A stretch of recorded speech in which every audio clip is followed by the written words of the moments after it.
Hello everyone. तो आज की हमारी ये क्लास बेस्ड है social religious reforms and movement of 19th century. जैसा कि हम सब जानते हैं कि बीपीएससी की प्रीलिम्स को टारगेट करते हुए हमारे चैनल पे एक सीरीज चलाई जा रही है, जिसकी वजह से हम अपने प्रीलिम्स को और भी अच्छे तरीके से टैकल कर पाएंगे और इन सारी चीज़ों को समझ पाएंगे।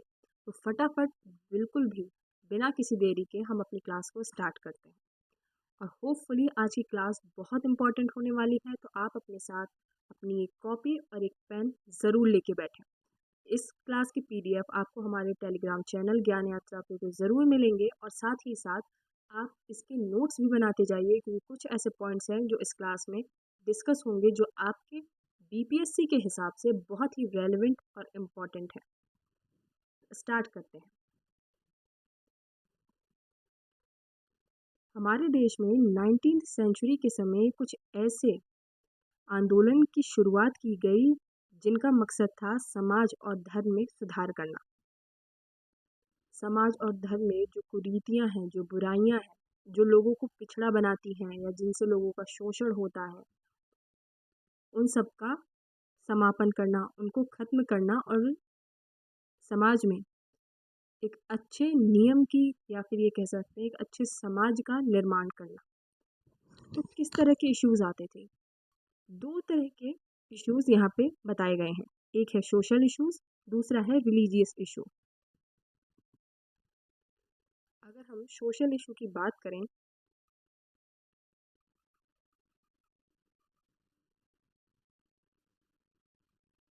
सोशल इशू, तो इसमें क्या चीज़ें आती थी? इसमें आती थी जैसे कि सती प्रथा, यानी कि किसी भी फीमेल का अगर हस्बैंड मर जाता है तो उसे उसकी हस्बैंड की चिता के साथ ही जला दिया जाता था। दूसरा है हमारे पास फीमेल इंसेक्ट फीमेल इन्फेंटिसाइड्स, इसे हम फीटिसाइड के नाम से भी जानते हैं। फीमेल इन्फेंटिसाइड्स यानी कि कन्या भ्रूण हत्या, यानी इसका पता चल जाने पे कि फीमेल है उसको मार दिया जाता था। उस चाइल्ड को अगर वो फीमेल है तो उसको मार दिया जाता था। फीटिसाइड का मतलब हो गया कि भ्रूण में ही मार देना, गर्भ में ही ख़त्म कर देना। और इन्फेंटिसाइड का है कि वो इन्फेंट है, यानी वो पैदा हो चुकी है, क्योंकि बहुत पहले इस तरीके की टेक्नोलॉजी नहीं थी कि जिससे ये पता लगाया जा सके कि बच्चा मेल है या फीमेल है। इसलिए उसके पैदा होने के बाद उसे मार दिया जाता था अगर वो फीमेल होती थी तो। फिर आता है अनटचेबिलिटी, यानी कि छुआछूत। ये सारे सोशल इश्यूज हैं। फिर आता है कास्टिसिज्म, यानी कि कास्ट डिस्क्रिमिनेशन, वर्गीकरण जाति के आधार पर। और फिर आता है हमारा विडो रीमैरिज।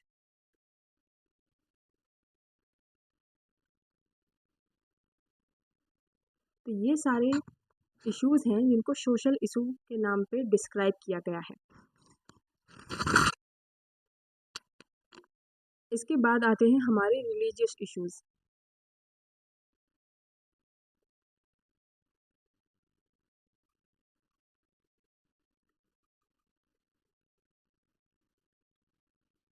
जो समाज में या फिर हमारे धर्म में जो खराबियां थी, जिनकी वजह से हमारे समाज को बहुत नुकसान पहुंचता था। हमारे समाज के तबके को, जैसे कि महिलाओं को बहुत शोषित किया जाता था। कास्ट में जो लोग जिन्हें नीचा समझा जाता है उन्हें बहुत शोषित किया जाता था। और इन सारी चीज़ों को ये सारे इश्यूज दर्शाते हैं। यहाँ पे आता है आइडिलेट्री, यानी कि आइडल को पूजना या फिर मूर्ति पूजन।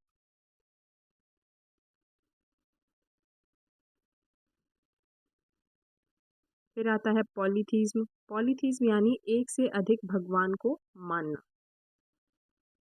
फिर आता है रिलीजियस सुपरस्टिशन, अंधविश्वास।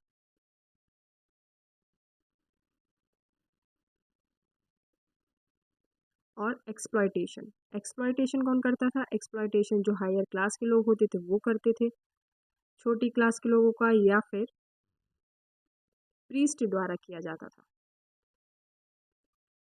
प्रीस्ट द्वारा एक्सप्लॉयटेशन किया जाता था।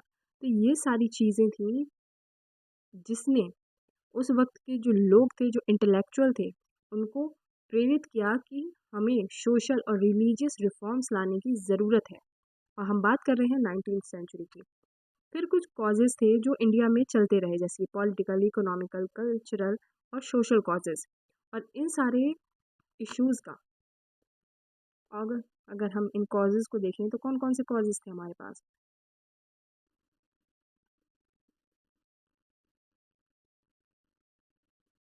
पॉलिटिकल कॉजेज़, इकोनॉमिकल, कल्चरल और उसके बाद आता है सोशल।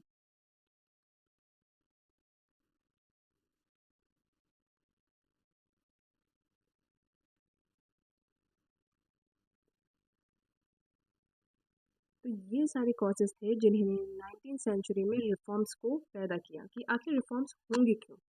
इन सारी चीज़ों को सुधारने के लिए होंगे, सोशल और रिलीजियस तौर पे सुधारने के लिए। हमारे रिफॉर्म्स का मेन मकसद क्या था? यानी कि मेन एम क्या था? तो हमारे रिफॉर्म का मेन एम ये था कि हम मॉडर्न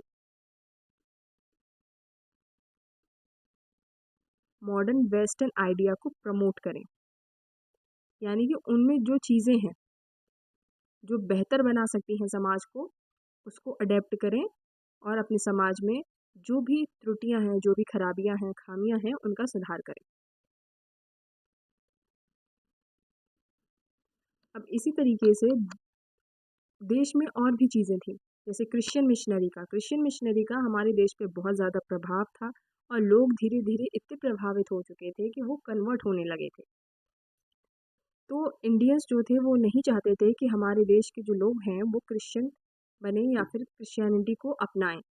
इसी वजह से उन्होंने सोचा कि हम कैसे बगावत करें या फिर कैसे खिलाफत करें उन वेस्टर्न लोगों की या फिर उन क्रिश्चियन मिशनरी की जो हमारे देश के लोगों को चेंज कर रहे हैं। तो उन्होंने ये सोचा कि उनको क्रिटिसाइज़ करने से पहले हमें अपने इंडियन कस्टम और रिलीजन्स को सुधारना होगा। उनका मुकाबला करने से पहले अपने जो धर्म में, अपने समाज में जो त्रुटियां हैं, जो खामियां हैं, उसमें सुधार की ज़रूरत है। और इस तरीके से हमारे देश में 19th सेंचुरी में सोशल और रिलीजियस रिफॉर्म्स की शुरुआत होती है, इन सारे ईवल्स को ख़त्म करने के लिए और देश में एक सुधार लाने के लिए। तो कितने तरीके के रिफॉर्म्स होते हैं? दो तरीके के इन रिफॉर्म्स को डिवाइड किया गया। पहला टाइप हमारा था, कितने टाइप्स के होते हैं रिफॉर्म्स? तो पहला टाइप हमारा था रिफॉर्मिस्ट, रिफॉर्मिस्ट के नाम से। रिफॉर्मिस्ट का मेन मकसद होता था कि समाज और धर्म में मॉडर्न आइडिया के तौर पे सुधार किया जाए। समाज और धर्म में मॉडर्न आइडिया को लेते हुए हम सुधार करें। इसमें कौन कौन से एसोसिएशन आते थे? जैसे आता था हमारा ब्रह्मो समाज, दूसरा था हमारा प्रार्थना समाज, फिर आता था हमारा अलीगढ़ मूवमेंट। और दूसरे टाइप, पहला टाइप था हमारा रिफॉर्मिस्ट, दूसरा टाइप था हमारा रिवाइवलिस्ट।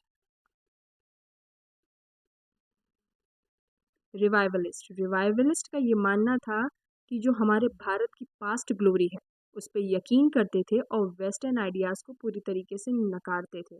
तो वो ये चाहते थे जो हमारी पास्ट ग्लोरी है, जो वेद है, जो पास्ट ग्लोरी है, उनसे हम सबक लें और उसी में सुधार करते हुए अपने जो विचार हैं उसमें सुधार करें। पास्ट पास्ट ग्लोरी को प्रमोट करते थे, जो देश की पास्ट ग्लोरी है उसको प्रमोट करते थे और वेस्टर्न आइडिया का पूरी तरीके से खंडन करते थे। ये कहते थे कि हमें वेस्टर्न आइडिया की कोई ज़रूरत नहीं है, हमारे पास जो हमारा पुराना ग्लोरी है, पुरानी जो हमारे आइडियाज़ हैं, थॉट्स हैं, वो ही बहुत बेहतर हैं हमारे समाज में सुधार करने के लिए। और रिवाइवलिस्ट के अंदर कौन कौन से एसोसिएशन बने? जो भी हमारे एंशियंट भारत के ट्रेडिशन थे और थॉट्स थे, तो यहाँ पर एसोसिएशन आर्य समाज बनता है। फिर बनता है रामकृष्ण मिशन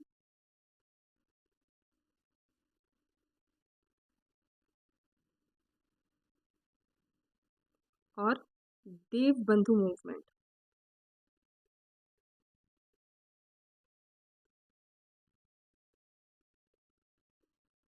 ये हो गए दो टाइप, रिफॉर्मिस्ट और रिवाइवलिस्ट।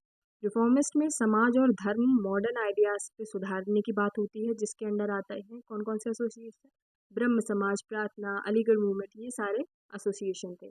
और रिवाइवलिस्ट में बात होती है हमारे देश की जो पास्ट ग्लोरी है, जो एंशियंट इंडिया है, उसके ट्रेडिशन, उसके थॉट से अपने आप को सुधारने की बात की गई है और वेस्टर्न आइडिया को नकारता है ये पूरी तरीके से। इसलिए आर्य समाज, रामकृष्ण मिशन और देव बंधु मूवमेंट की शुरुआत की गई।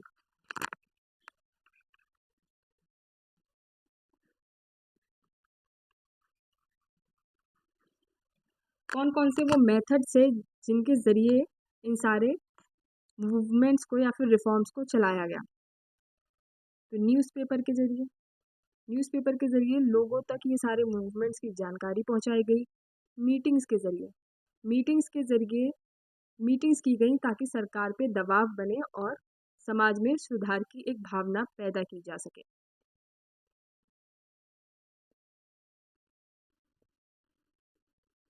रिफॉर्म मूवमेंट के जरिए रिफॉर्म मूवमेंट्स चलाए गए। किस लिए चलाए गए रिफॉर्म मूवमेंट? ताकि जो हमारा स्क्रिप्चर है, वहाँ से हम एग्जाम्पल्स ले सकें और अपने थॉट्स को सुधार सकें। और एसोसिएशन फॉर्मेशन किया गया। एसोसिएशन फॉर्मेशन में जैसे ब्रह्म समाज, प्रार्थना समाज, अलीगढ़ समाज, इन सारी चीज़ों को बनाया गया, फॉर्म किया गया, ताकि ये लोगों से जुड़ के सीधा लोगों तक अपनी बात को पहुँचाएं और समाज में जितनी भी त्रुटियां हैं, जो भी खामियां हैं, उनमें सुधार किया जा सके।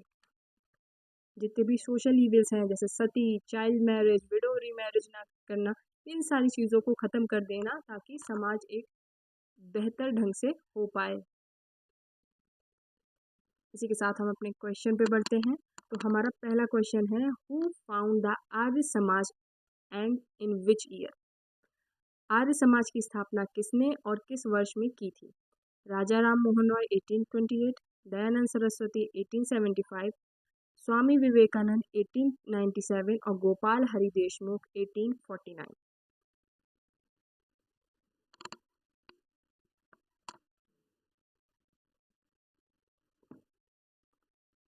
तो किसने की थी हमारे आर्य समाज की स्थापना की थी दयानंद सरस्वती जी ने।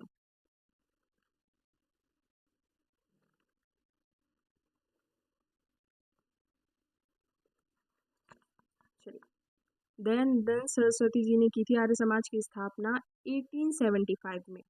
कहाँ पे की थी? बॉम्बे में की थी।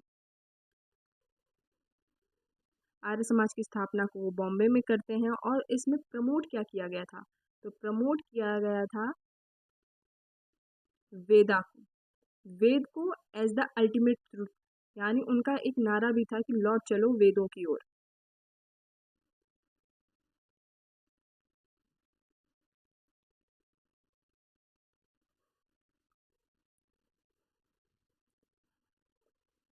वेदों की ओर, वेदों की ओर लौटो, ये नारा किसने दिया था? ये दिया था दयानंद सरस्वती जी ने। और ये भी आइडल वर्शिप को नकारते थे, यानी कि मूर्ति पूजा का खंडन करते थे।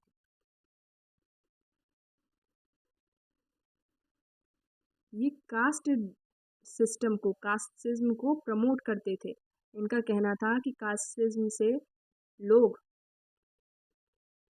अपना अपना काम करेंगे और इस देश में बैलेंस बना रहेगा। जो लोग जिस काम के लिए नियुक्त होगा वो अपना काम करेगा और देश में बैलेंस बना रहेगा। और ये चाइल्ड मैरिज को बिल्कुल उसके खिलाफ थे, चाइल्ड मैरिज के, उसको पूरी तरीके से नकारते थे। और इसका हेड क्वार्टर कहाँ बनाया गया था? आर्य समाज का हेड क्वार्टर बनाया गया था लाहौर में। लाहौर में इसका हेडक्वार्टर था और ये इस्टेब्लिश किया गया था पहले बॉम्बे में, फिर उसके बाद लाहौर में इसका हेडक्वार्टर बनाया गया था। दूसरा इन्होंने शुद्धि आंदोलन भी चलाया था। शुद्धि आंदोलन किस लिए चलाया था? जो हिंदुस्तानी क्रिश्चियनिटी में कन्वर्ट हो जाते थे वो वापस अगर अपने हिंदू धर्म को अपनाना चाहते थे क्रिश्चियनिटी में कन्वर्ट होने के बाद, तो उनका शुद्धिकरण किया जाता था, तो उसी को शुद्धि आंदोलन कहते हैं। इन्होंने 1876 में भारत 1876 में भारत भारत भारतीयों के लिए है ये नारा दिया था। भारत भारतीयों के लिए।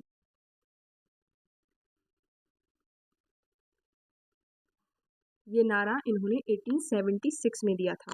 ये पहली व्यक्ति थे जिन्होंने स्वराज की स्वशासन की बात की थी। ये पहले व्यक्ति थे जिन्होंने हिंदी को राष्ट्रभाषा के रूप में स्वीकार किया था। इनका जन्म होता है मोरवी जिला गुजरात में 1872 में। तो थोड़ी सी इनकी पर्सनल डिटेल्स को हम जान लेते हैं। इनका बर्थ कब होता है? इनका बर्थ होता है 1824 में। कहाँ होता है? मोरवी मोरवी मोरवी गुजरात। मोरवी गुजरात में इनका बर्थ होता है और इनका जो रियल नेम है, जो इनका मूल नाम था वो क्या था? मूल शंकर। मूल शंकर इनका रियल नेम है और इनको दयानंद सरस्वती की उपाधि या फिर दयानंद सरस्वती जो नाम है वो किसने दिया था? वो दिया गया था स्वामी पूर्णानंद के द्वारा। स्वामी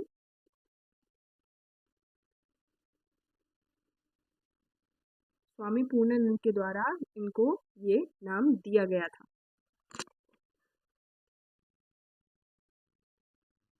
और सत्यार्थ प्रकाश की कब प्रकाशित किया गया था? सत्यार्थ प्रकाश को प्रकाशित किया था 1874 में, जो हिंदी का सबसे बड़ा प्रचारक माना जाता है, जिससे हिंदी का बहुत प्रचार प्रसार किया गया था। Who was the founder of प्रार्थना समाज? प्रार्थना समाज का फाउंडर या संस्थापक कौन थे? आत्माराम पांडुरंग, एम.जी. राणा डे या आर.जी. भंडारकर या फिर दयानंद सरस्वती, कौन थे? तो प्रार्थना समाज की स्थापना किसने की थी? आत्माराम पांडुरंग ने। कुल मिला के जितने भी हमारे ये रिफॉर्म्स हैं, जितने भी रिफॉर्म या एसोसिएशन बनाए हैं, जो समाज में जो त्रुटियां थी उनको ख़त्म करने के लिए बनाए हैं। जैसे कि आपने यहाँ पे देखा कि आइडियलिस्ट होना या फिर मोनोथीस्ट होना, मूर्ति पूजा करना, तो इन्हें ये लगता था कि जो हिंदू समाज में इतने पूजा पाठ, इतने कर्म कांड हैं, उतना नहीं होना चाहिए, इतने सारे भगवान नहीं होने चाहिए, भगवान एक ही है और ये एक ईश्वर को मानते थे, ऐसा इन लोगों को मानना था। तो आत्माराम पांडुरंग ने इसकी स्थापना कहाँ पे की थी? इसकी स्थापना हुई थी 1867 में की गई थी, बॉम्बे में। और ये किससे इन्फ्लुएंस थे? ये इन्फ्लुएंस थे ब्रह्म समाज से। ब्रह्म समाज से इन्फ्लुएंस थे, उसी के चलते इन्होंने प्रार्थना समाज का निर्माण किया। क्या क्या करते थे? इंटरकास्ट रीमैरिज के लिए काम करते थे। इंटरकास्ट मैरिज के लिए, यानी कि अंतरजातीय विवाह के लिए। अगर आज के समय भी देखें तो अंतरजातीय विवाह बिल्कुल नकारा जाता है। विडो रीमैरिज की बात करते थे, यानी जो विधवा है उनकी दोबारा शादी की बात किया करते थे। वुमेन्स की एजुकेशन की बात करते थे, औरतों के लिए पढ़ाई लिखाई की बात करा करते थे। और जस्टिस एम.जी. राणा डे ने एक यहाँ पे नाम दे रखा है कि जस्टिस, इसके आगे हम जस्टिस लगा लेंगे। Justice M G. राणा डे इस एसोसिएशन के एक प्रोमिनेंट लीडर थे। इस एसोसिएशन को वो लीड करते थे, इन सारी चीज़ों को लीड करते थे कि इंटरकास्ट मैरिज की जाए या विडो रीमैरिज की जाए और वुमन को एजुकेशन दिया जाए। तो वुमन विडो रीमैरिज एक्ट कब आया था? विडो रीमैरिज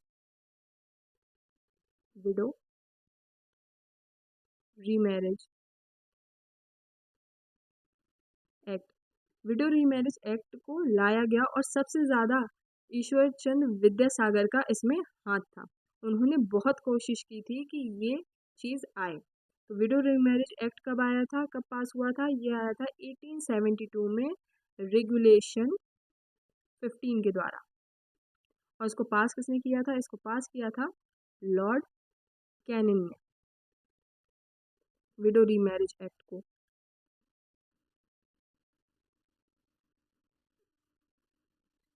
1856 में आया था विडो रीमैरिज एक्ट और रेगुलेशन 15 के द्वारा इसे पास किया गया था।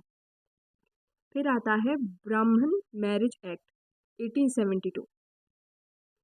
1872 का ब्राह्मण मैरिज एक्ट।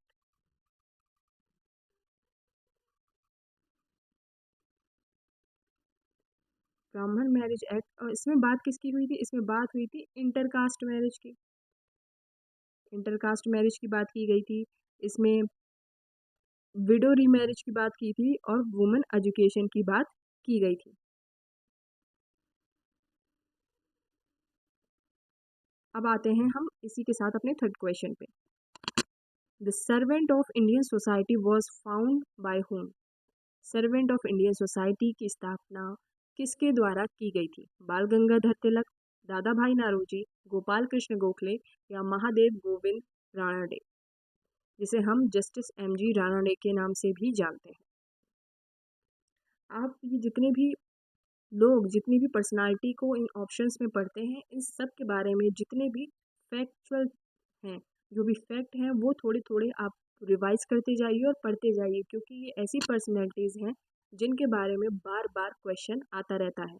और आप अगर आप हमारी ये सारी सीरीज़ को फॉलो करेंगे तो आपके जितने भी फैक्ट हैं, जो इनसे इम्पोर्टेंट हैं और इनसे रिलेटिव हैं, जो आपके बीपीएससी प्रीलिम्स में आएंगे, वो आपको इसमें मिलते जाएंगे।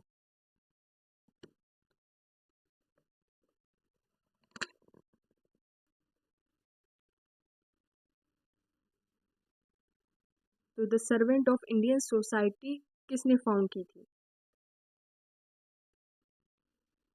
और कब फाउंड की गई थी? बाल गंगाधर तिलक ने की थी या फिर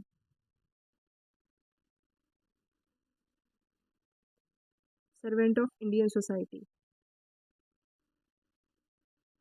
तो सर्वेंट ऑफ इंडियन सोसाइटी किसने फाउंड की थी? Servant of Indian society found की गई थी हमारे गोपाल कृष्ण गोखले जी के द्वारा। गोपाल कृष्ण गोखले जो गांधी जी के भी पॉलिटिकल गुरु थे और मोहम्मद अली जिन्ना के भी पॉलिटिकल गुरु थे। इसको फाउंड किया था इन्होंने 1905 में। कहाँ किया था? पुणे में इसको फाउंड किया गया था। और ये क्या करना चाहते थे? इसके द्वारा ये ट्रेंड करना चाहते थे। ट्रेंड करना चाहते थे, किसे ट्रेंड करना चाहते थे? लोगों को। किस लिए ट्रेन करना चाहते थे? नेशन की सर्विस के लिए, यानी कि अपने देश के लिए सर्विस की जाए। किसमें की जाए? सोशल रिफॉर्म्स में की जाए। एजुकेशन को फैलाना चाहते थे, उसका प्रचार प्रसार करना चाहते थे। और इस सारी चीज़ में इस सोसाइटी ने बहुत इम्पोर्टेंट रोल प्ले किया। कहाँ पर? नेशनलिस्ट मूवमेंट में। तो जल्दी से हम इसके पॉइंट्स को लिख लेते हैं। उन्होंने लोगों को ट्रेन किया किसके लिए? नेशन सर्विस के लिए। अपने राज्य की, अपने राष्ट्र की सर्विस के लिए इन्होंने ट्रेंड किया। ये सोशल रिफॉर्म्स के लिए लोगों को ट्रेन करते थे कि हमें समाज में किस तरीके के सोशल रिफॉर्म्स लेके आने हैं। दूसरा, ये स्प्रेड करना चाहते थे किसको? एजुकेशन को, कि हमें समाज में किस तरह की एजुकेशन चाहिए और कैसे एजुकेशन को हम बढ़ावा दे सकते हैं। और इसी सोसाइटी ने एक इम्पॉर्टेंट रोल प्ले किया, या फिर हम कह सकते हैं की रोल प्ले किया किसमें? नेशनलिस्ट मूवमेंट में।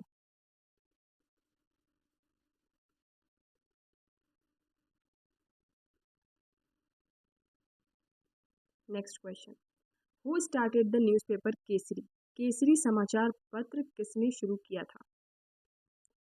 गोपाल कृष्ण गोखले, बाल गंगाधर तिलक, दादा भाई नौरोजी या फिर बिपिन चंद्रपाल। तो बाल गंगाधर तिलक ने केसरी न्यूज़पेपर की शुरुआत की थी। ये न्यूज़पेपर एक मराठा नेशनलिस्ट न्यूज़पेपर था। मराठा नेशनलिस्ट न्यूज़पेपर है और इसकी शुरुआत की गई थी 1881 में। ये किसे स्प्रेड करता था? पैट्रियोटिक आइडियाज़ को, यानी कि देशभक्ति के आइडियाज़ को स्प्रेड करता था और ब्रिटिश की जो पॉलिसीज़ हैं उनको क्रिटिसाइज़ करता था।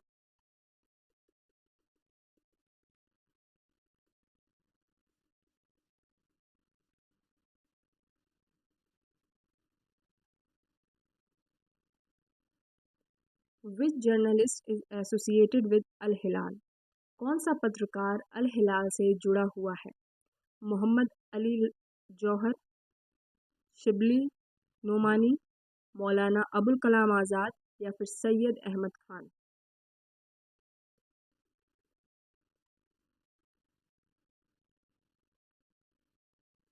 तो यहाँ पे आंसर है हमारा सी, मौलाना अबुल कलाम आज़ाद, जिसकी ये एक उर्दू वीकली मैगजीन थी, उर्दू वीकली था। इसकी शुरुआत की गई थी कब? 1912 में। किसके द्वारा? मौलाना अबुल कलाम आज़ाद के द्वारा। ये क्या प्रमोट करता था? ये हिंदू मुस्लिम यूनिटी को प्रमोट करता था। हिंदू मुस्लिम यूनिटी को प्रमोट करता था।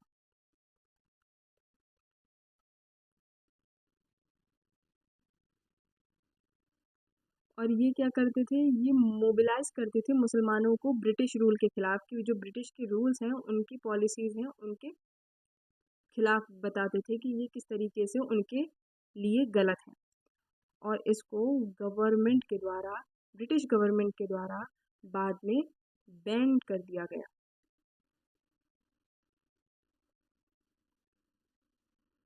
Next question, which of the following describe the purpose of Sharda Sadan? निम्नलिखित में से कौन सा शारदा सदन के उद्देश्य का वर्णन करता है? वंचित बच्चों के लिए एक स्कूल, या फिर संक्रामक रोगों के लिए एक अस्पताल, या फिर एक पुस्तकालय और संस्कृति केंद्र, या फिर निराश्रित विधवाओं और अनाथों के लिए एक घर?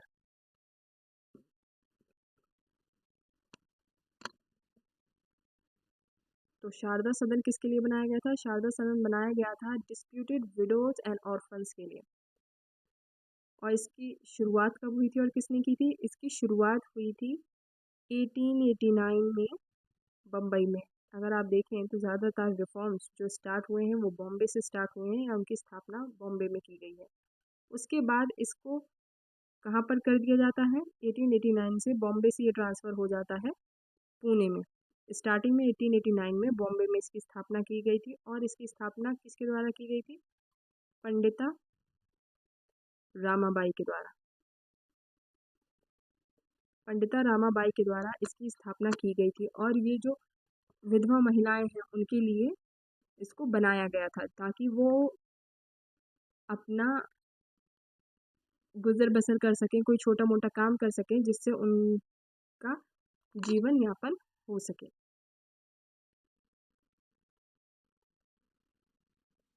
हु स्टार्टेड द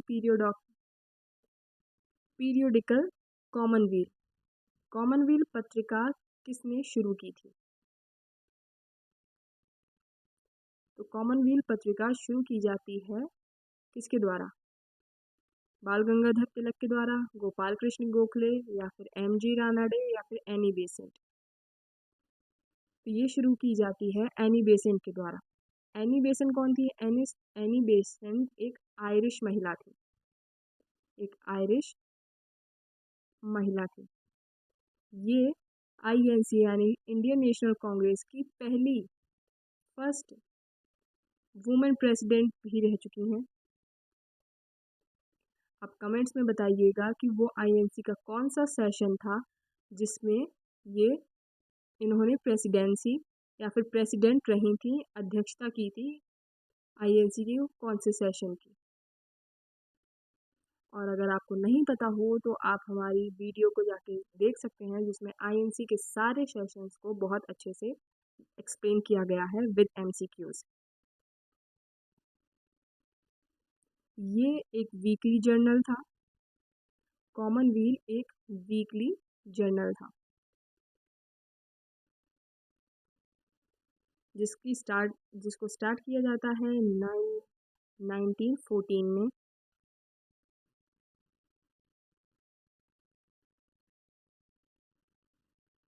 और एनी बेसन कौन थी?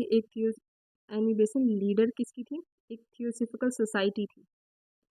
थियोसॉफिकल सोसाइटी भी इसी तरह का एक एसोसिएशन था, उसकी एनी बेसन लीडर हुआ करती थी। और होम रूल की भी, होम रूल लीग, इसकी भी ये लीडर थी। एक आयरिश महिला थी जिन्होंने भारत में एजुकेशन का बहुत प्रचार प्रसार किया था, और इन्होंने ही सेंट्रल हिंदू कॉलेज को 1898 में बनाया था, जिसको आगे चल के बीएचयू के रूप में किसने विकसित किया था? मदन मोहन मालवीय ने। क्या किया था? 1898 में क्या बनाया था इन्होंने? सेंट्रल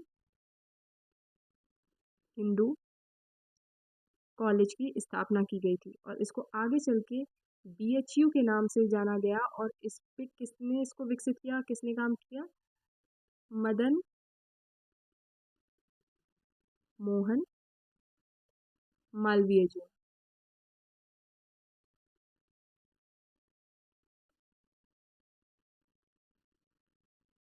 नेक्स्ट क्वेश्चन, ब्रह्मो समाज वॉज एस्टेब्लिश बाय होम? ब्रह्मो समाज को किसने एस्टेब्लिश किया था? ईश्वर चंद्र विद्यासागर, देवेंद्र नाथ टैगोर, राजा राम मोहन रॉय, या फिर स्वामी विवेकानंद?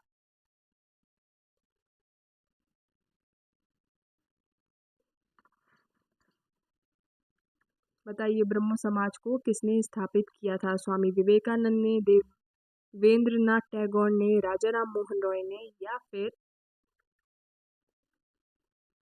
ईश्वर चंद्र विद्यासागर ने? तो ब्रह्मो समाज को इस्टेब्लिश किया गया था राजा राम मोहन रॉय के द्वारा, जिसको इस्टेब्लिश किया गया था 20 अगस्त, यानी कि आने वाले दिनों में अगर हम देखना चाहें तो इस्टेब्लिशमेंट डे ऑफ ब्रह्मो समाज भी आने वाला है। 20 अगस्त 1828 को इसको इस्टेब्लिश किया गया था। ये आइडल वर्शिप को पूरी तरीके से नकारता था, यानी कि मूर्ति पूजा का खंडन करता था। पॉलीथिज्म को नकारता था, यानी कि जो बहुत सारे देवताओं की पूजा होती है उसको नकारता था। किसे सपोर्ट करता था? मोनोथिज्म को, यानी कि सिर्फ एक देवता या फिर एक ईश्वर को मानना, जिस एक ही पावर को मानना जिसकी ना कोई शक्ल है ना कोई रूप है। ये कास्ट सिस्टम को, कास्ट रिलीजियस था, यानी कास्ट सिस्टम को पूरी तरीके से नकारता था, क्योंकि इससे समाज में बहुत सारी त्रुटियां फैली थी और लोगों को बहुत ही शोषित किया जाता था। और यहाँ पे हम लिखते हैं इसके प्रमोशन, किस किस चीज़ को ये प्रमोट करता था? मोनोथिज्म को प्रमोट करता था, वुमेन्स के राइट को प्रमोट करते थे, और सोशल रिफॉर्म को प्रमोट करते थे, यानी कि समाज में सोशल रिफॉर्म्स की जगह है और वक्त वक्त पे समाज में सुधार किया जाना चाहिए। जैसा कि हम सबको पता है कि राजा राम मोहन रॉय के द्वारा इसे किया गया था। राजा राम मोहन रॉय कंपनी में एक क्लर्क के पद पे थे, और कंपनी के लोगों से उनकी बहुत अच्छी जान पहचान भी थी। तो और उनके ऊपर वेस्टर्न आइडियाज़ का या फिर वेस्टर्न कल्चर का बहुत प्रभाव था, इसीलिए वो मोनोथीस्ट को बहुत प्रमोट करते थे। और उन्होंने फारसी भाषा में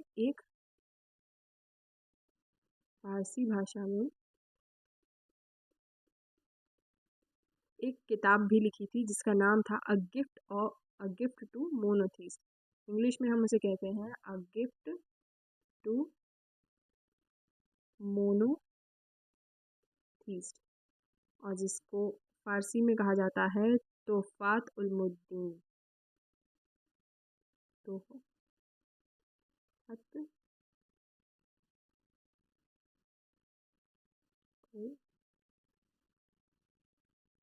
उद्दीन।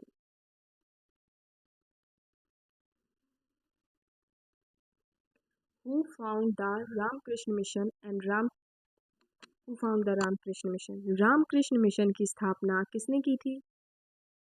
रामकृष्ण परमहंस ने, दयानंद सरस्वती ने, स्वामी विवेकानंद ने या फिर देवेंद्र नाथ टैगोर ने। तो इसकी स्थापना की गई थी स्वामी विवेकानंद के द्वारा। रामकृष्ण मिशन नाम क्यों रखा गया? क्यों रामकृष्ण मिशन नाम इसलिए रखा गया क्योंकि रामकृष्ण परमहंस स्वामी जी के गुरु थे। ये इनके गुरु थे। और रामकृष्ण परमहंस का जो असली नाम है वो क्या है? गदाधर गदाधर चट्टोपाध्याय।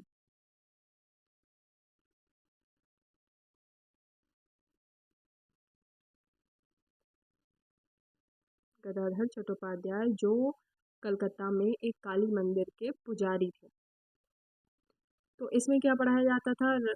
रामकृष्ण मिशन में क्या कराया जाता था? इसमें स्पिरिचुअल लर्निंग कराई जाती थी, यानी कि स्प्रेड करते थे आध्यात्मिकता को, और जो उनके गुरु के द्वारा जो टीचिंग है उसको फैलाया जाता था, उसका प्रचार प्रसार किया जाता था।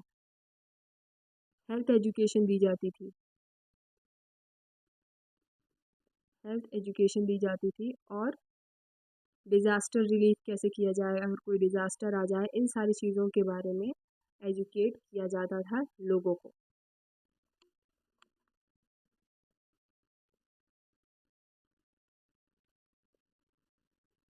Bye which pen name was Gopal Hari Deshmukh known? Gopal Hari Deshmukh किस उपनाम से जाने जाते थे? भारतेंदु, लोकमान्य, लोकाहितवादी या फिर देशबंधु? तो गोपाल हरि देशमुख को हम जानते थे लोक हितवादी के नाम से, ये इनका उपनाम भी था।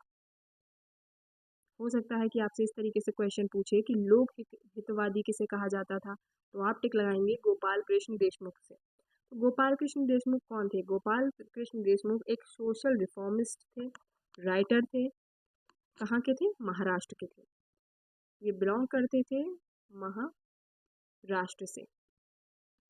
आप इनके सरनेम से भी पता कर सकते हैं, जैसे देशमुख, गोखले, शिंदे, ये सारे सरनेम महाराष्ट्र में लगाए जाते हैं। महाराष्ट्र के थे, क्या थे? एक सोशल रिफॉर्मिस्ट थे, राइटर थे। और ये क्या किया करते थे? किसके अगेंस्ट आर्टिकल लिखते थे? आर्टिकल लिखा करते थे ये कास्ट सिस्टम और सुपरस्टिशन के अगेंस्ट। कास्ट सिस्टम जो हमारी सोसाइटी में था, और रिलीजियस सुपरस्टिशन यानी कि जो धर्म के नाम पे जो अंधविश्वास सुपरस्टिशन फैला हुआ है, उस पे आर्टिकल लिखा करते थे ताकि लोगों में और समाज में जागरूकता आए इन सामाजिक गलतियों को लेके, त्रुटियों को लेके, जिससे कि हम सुधार कर सकें। तो who is known as the father of Muslim renaissance in Bengal? Bengal में मुस्लिम पुनर्जागरण के जनक के रूप में किसे जाना जाता है? सैयद अहमद खान, अमीर अली, नवाब अब्दुल लतीफ़ या फिर मौलाना अबुल कलाम आज़ाद?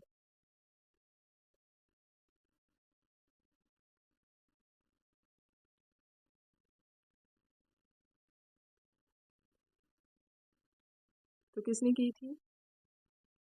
बंगाल में मुस्लिम के पुनर्जागरण का जनक किसे माना जाता है? नवाब अब्दुल लतीफ़। नवाब अब्दुल लतीफ़ क्या करते थे? प्रमोट करते थे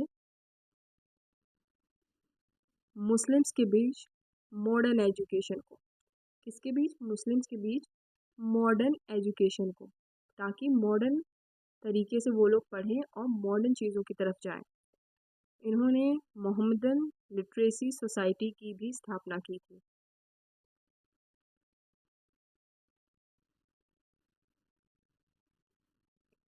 मोहम्मदन लिटरेसी सोसाइटी कब की थी?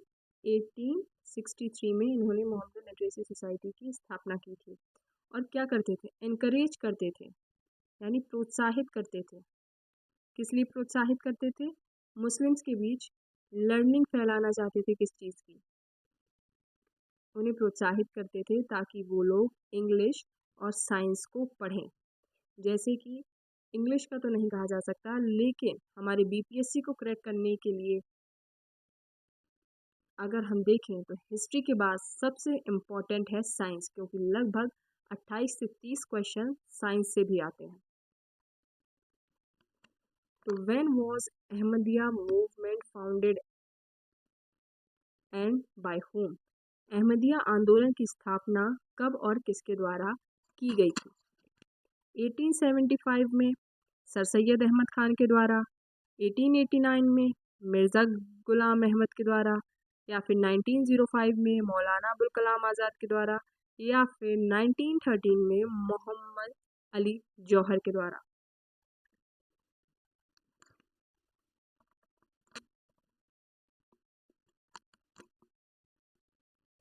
तो ये की गई थी 1889 में मिर्ज़ा गुलाम अहमद के द्वारा। 1889 में स्थापित किया गया था। किसके द्वारा किया गया था? मिर्ज़ा गुलाम अहमद के द्वारा स्थापित किया गया था। कहाँ पे किया गया था? ये किया गया था पंजाब में। पंजाब में इसकी स्थापना की गई थी। ये इस्लामिक रिवाइवलिज्म था, यानी इस्लाम में जो भी रिवाइवल किए जा सकते हैं, जो भी चेंज किए जा सकते हैं, उसके ऊपर इस बात को कहा जाता था। क्या था? एक इस्लामिक रिवाइवलिज्म। इस्लामिक रिवाइवलिज्म था और ये पीसफुल प्रोपोगेशन ऑफ इस्लाम को बताते थे। ये चाहते थे कि इस्लाम से जो भी चीज़ हो पीसफुल हो, कोई भी दंगा फसाद मार काट इस तरह की कोई भी चीज़ ना हो। पीसफुल प्रोपोगेशन ऑफ इस्लाम को प्रमोट करते थे ये। और किसको नहीं प्रमोट करते थे? ये रिजेक्ट करते थे किसको? जिहाद को, वॉयलेंट जिहाद, क्योंकि जिहाद में लोग ज़्यादातर हिंसक हो जाते हैं। तो जिहाद को ये पूरी तरीके से नकारते थे। इसको हम अहमदिया आंदोलन को हम कादियान आंदोलन के नाम से भी जानते हैं। किसके नाम से जानते हैं? कादियान आंदोलन। कादियान आंदोलन के नाम से भी जानते हैं। और इन्होंने खुद को पहले तो इन्होंने खुद को पैगंबर के जैसा बता दिया। फिर उसके बाद मिर्ज़ा उल गुलाम ने 1981 में खुद को पैगंबर ही बता दिया। और उसके बाद 1904 में इन्होंने अपने आप को कृष्ण का अवतार बताया। और इसी वजह से लोग इनकी इस हरकत से बहुत खफा हुए और धीरे धीरे इस आंदोलन से लोगों ने खुद को अलग कर लिया था।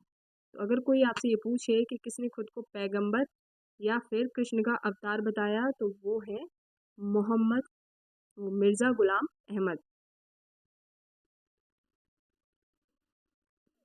कृष्ण और पैगंबर,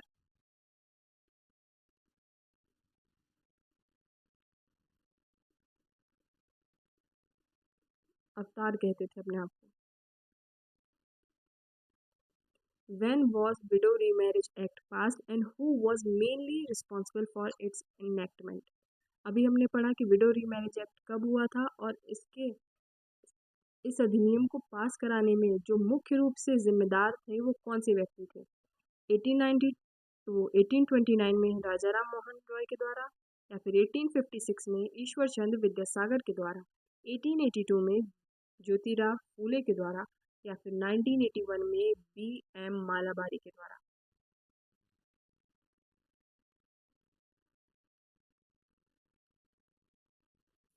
तो ये किया गया था 1856 में ईश्वर चंद्र विद्यासागर के द्वारा। 1856 में ईश्वर चंद्र विद्यासागर के द्वारा इस एक्ट को पास करते हैं लॉर्ड कैनिंग।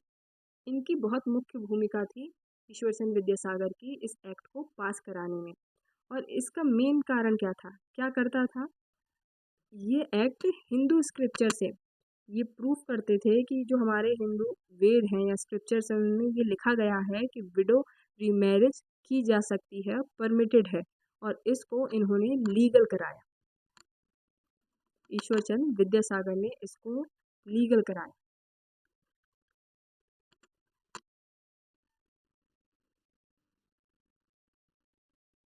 तो who is popularly known as the father of modern India? आधुनिक भारत के जनक के नाम से कौन प्रसिद्ध है? स्वामी विवेकानंद, महात्मा गांधी, राजा राम मोहन रॉय या फिर दादा भाई नेहरू जी? कौन सा ऐसा इंसान है जिसे आधुनिक आधुनिक भारत का जनक कहा जाता है और उसने इस नाम से बहुत ही प्रसिद्धि प्राप्त की? वो है राजा राम मोहन रॉय। अगर आप देखें सोशल और रिलीजियस रिफॉर्म में राजा राम मोहन रॉय का बहुत बड़ा रोल है, क्योंकि ये सती प्रथा को पूरी तरीके से सती प्रथा के खिलाफ लड़ते थे, एक सोशल ईवल्स के खिलाफ लड़ते थे जैसे चाइल्ड मैरिज, इन सारी चीज़ों के ये खिलाफत करते थे। ये मोनोथीज्म यानी कि एक ईश्वर की बात करते थे, मोनोथीज्म को प्रमोट करते थे। आइडियल पूजा को या फिर आइडियल वर्शिप को ये पूरी तरीके से नकारते थे, आइडियल वर्शिप को पूरी तरीके से नकार देते थे। ये एजुकेशन को, वेस्टर्न एजुकेशन या वेस्टर्न आइडियाज़ को ज़्यादा प्रमोट करते थे। इन्हें जागरण का अग्रदूत या फिर नव दिन का प्रातः तारा भी कहा जाता है। क्या कहा जाता है? नव दिन, नव दिन यानी कि नए दिन का, नव दिन का प्रातः तारा, ये सब इनके टाइटल हैं जो इनको दिए गए थे। नव दिन का प्रातः तारा, अतीत और भविष्य के मध्य सेतु। अतीत यानी कि जो हमारा पुराना है, अतीत और भविष्य, भविष्य के मध्य सेतु। ये कुछ इम्पोर्टेंट टाइटल्स हैं जो इनको दिए गए थे। तो राजा राम मोहन रॉय का जो असली नाम है वो क्या था? यही उनका नाम था। और उनका बर्थ कहाँ हुआ था? उनका बर्थ हुआ था राधा नगर, वेस्ट बंगाल में।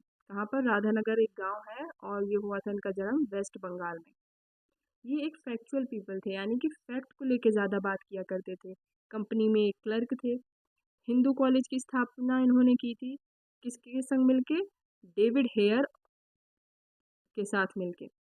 हिंदू कॉलेज की स्थापना इन्होंने कब की थी? हिंदू कॉलेज की स्थापना इन्होंने डेविड हेयर के साथ मिलके की थी। David Hare. और कब की गई थी? 1817 में। 1817 में इन्होंने हिंदू कॉलेज की स्थापना की थी। और वेदांत कॉलेज भी इन्होंने ही स्थापित किया था। 1825 में इन्होंने वेदांत कॉलेज की भी स्थापना की।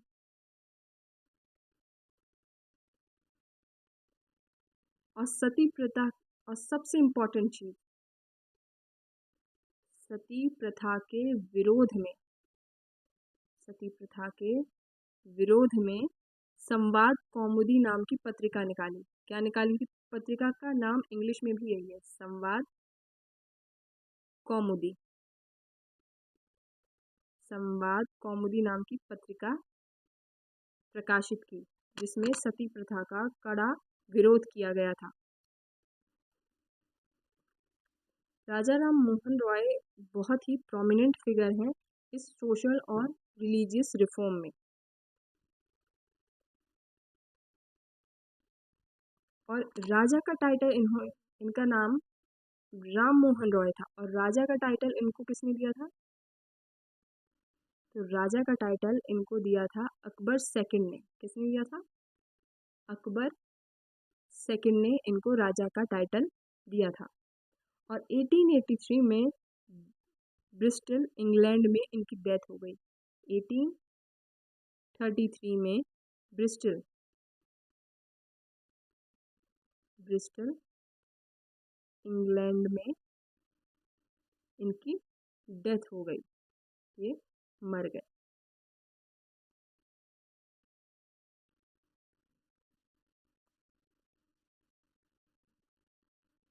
Next question, when was the Brahmo Samaj establish? ब्रह्मो समाज को कब एस्टेब्लिश किया गया था? तो ब्रह्मो समाज को एस्टेब्लिश किया गया था 1818 में, 1828 में, 1838 में या फिर 1848 में। तो इसको एस्टेब्लिश किया गया था 20 अगस्त यानी कि 20 अगस्त 1888 में इसको एस्टेब्लिश किया गया था। कहाँ पर एस्टेब्लिश किया गया था? कलकत्ता में एस्टेब्लिश किया गया था। ये किसकी बात करता था? मोनोथीस्ट की बात करता था, यानी कि ये भी मोनोथीज्म की बात करता था, यानी कि एक ईश्वर की बात करता था। दूसरी बात, इसको स्टैब्लिश किसके द्वारा किया गया था ब्रह्मो समाज को? राजा राम मोहन रॉय के द्वारा। राजा राम मोहन रॉय के द्वारा इसकी स्थापना की गई थी और ऑर्थोडॉक्सी को नकारता था, यानी कि जो कट्टरपंथी है उसको पूरी तरीके से नकारता था, यानी कि जो पुराने पिछले लोग हैं या जिनकी कट्टरपंथी है उनको नकारता था। तो ब्रह्मो समाज को पहले राजा राम, अगर हम देखें तो किसने किसने ब्रह्मो समाज को संभाला है? तो राजा राम 1828 में इसकी स्थापना करते हैं और 1833 में इंग्लैंड के ब्रिस्टल में उनकी डेथ हो जाती है। तो यानी कि ज़्यादा दिन तक तो ये इसको संभाल नहीं पाए थे। फिर राजा राम मोहन रॉय के बाद इसे कौन संभालता है? रामचंद्र विद्या बागीश। कौन संभालता है इसे? रामचंद्र विद्या बागीश। बहुत बच्चे ये वाला ऑप्शन गलत करके आते हैं। कुछ वक्त के लिए रामचंद्र विद्या बागी संभालते हैं, फिर इनकी भी मौत हो जाती है लंदन में। ये लंदन में जब मर जाते हैं, लंदन में मर गए, लंदन में जब इनकी डेथ हो जाती है, फिर इसके बाद संभालते हैं द्वारिका नाथ टैगोर। द्वारिका नाथ टैगोर इसकी कमान संभालते हैं। फिर द्वारिका नाथ टैगोर कुछ दिन तक संभालते हैं, फिर उसके बाद 1843 में इसको कौन संभालता है? देवेंद्र नाथ टैगोर। देवेंद्र नाथ टैगोर। अगर हम इस टाइम को या फिर क्रोनोलॉजी को देखें तो पहले राजा राम मोहन रॉय संभालते हैं इसे 1828 से, कि इनकी स्थापना 20 अगस्त को की गई थी और 1833 में इनकी डेथ हो जाती है इंग्लैंड के ब्रिस्टल में। फिर यहाँ पे रामचंद्र विद्या भागी संभालते हैं, फिर द्वारकानाथ टैगोर संभालते हैं और फिर देवेंद्र नाथ टैगोर इसको संभालते हैं। इसी में ब्रह्मो समाज में एक बहुत ही इम्पोर्टेंट नेम आता है, वो है केशव चंद्र सेन का। केशव चंद्र सेन एक उदारवादी विचारों के नेता थे। वो लोगों को बहुत लोकप्रिय थे और केशव चंद्र सेन आगे चल के भारतीय ब्रह्म समाज बनाते हैं।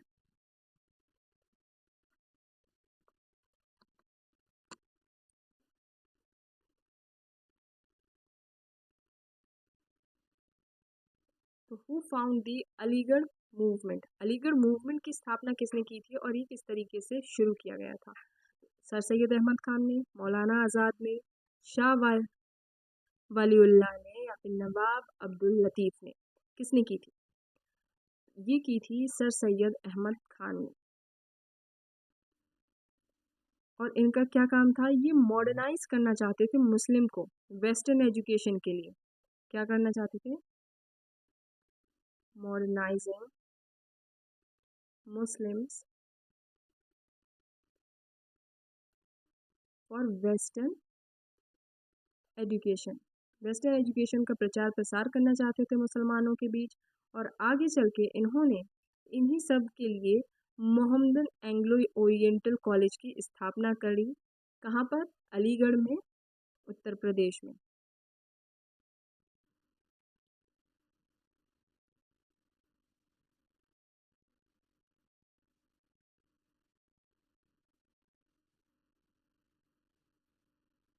कॉलेज की स्थापना करी, जो आगे चल के अलीगढ़ मुस्लिम यूनिवर्सिटी के नाम से आज प्रचलित है।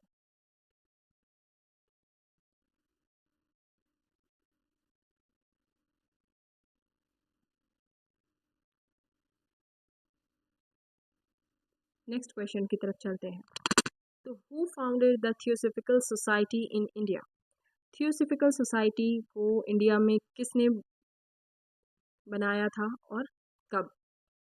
एनी बेसेंट ने, मैडम वालावात्स्की ने और कर्नल ऑलकाउट ने, या फिर गोपाल कृष्ण गोखले ने, या फिर ईश्वर चंद्र विद्यासागर ने?